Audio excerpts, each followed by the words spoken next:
人生最大嘅失敗，從來都唔係你做咗但係冇成功，而係當你老咗睇翻嘅時候，然後講咗一句早知當時有咁樣做就好啦。咁正正就係因為唔想有呢啲遺憾，所以今年我做咗一個好重要但係都好艱難嘅決定。咁我就離開咗我自己親手創立嘅一個健身房，離開咗我辛苦建立堅持咗8年嘅夢想，選擇由零再開始過。咁好老實講，我一直都唔肯放手，除咗因為係自己嘅心血之外，更加係因為我好驚去面對自己嘅失敗。咁你問我放咗手之後驚唔驚？咁我梗係驚啦。咁但係就因為驚，所以我就用行動去麻醉自己。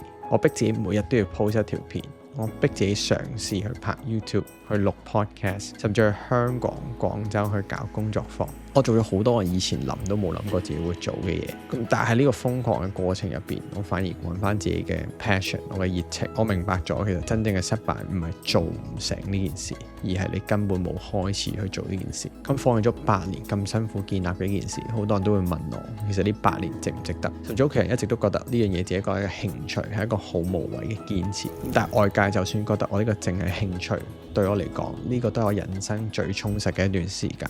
而啲所謂冇意義嘅堅持加埋一齊，其實就塑造咗我嘅人生。咁當然離開咗之後，我成日都會覺得好迷失，因為我唔知自己後面條路應該點樣行。但係後尾我聽咗 Saxavius 嘅故事，佢教咗我失敗其實就係一嚿肌肉 ，Failure is a muscle。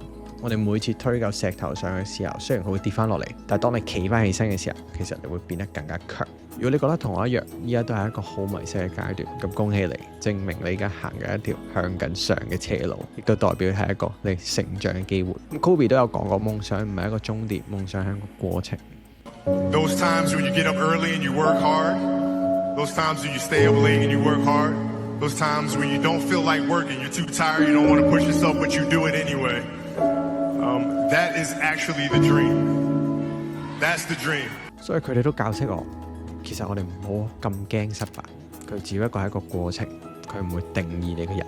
就算我哋去到目的地都好，佢都唔會塑造你，而係我哋整個過程嘅時候，先會令到你變成你依家變成嘅一個人。所以你只要肯你行呢一步，其實你已經贏咗。希望你哋可以勇敢去繼續追求自己想做嘅嘢，我都會繼續努力去突破自己 ，keep exploring。I'll see you guys in 2026.